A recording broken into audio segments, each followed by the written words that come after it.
స్వీకరించట్ల క్రమంగా అర్థం చేసుకున్నారు. హిందుత్వ అనేది కనుక పతనం అయితే ఏమవుతుంది? ఇప్పుడు మాలేగావ్ లాగా అవుతుంది.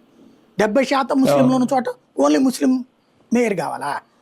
అదే 70% హిందువులు ఉన్న చోట, ఇది 70% హిందువులు ఉన్న చోట 30% మంది ముస్లింలు ఉంటే ఎమ్మెల్యే ముస్లిం కావాలా?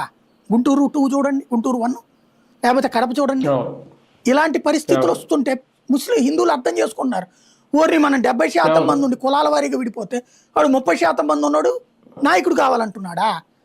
అంటే రేపు పొద్దున 50 అయితే మాలేగావ్ అయిపోతుంది. కేరళలో ఒక జిల్లానే చీల్చేయాలంటున్నారు. జిల్లాలో సగం మంది ముస్లింలు ఉన్నారట.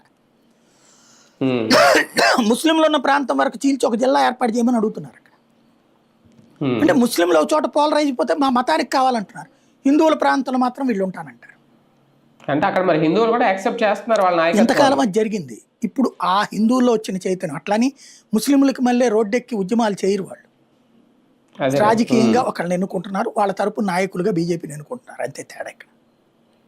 కాకపోతే ఆ మార్పు అనేది కాస్త టైం పడద్దేమో, ఇలా ఇంకా మారాలి, చాలా మిగిలిన రాష్ట్రాల్లో రావడానికి చాలా టైం పడుతుంది. రైట్ చూద్దాం మొత్తం.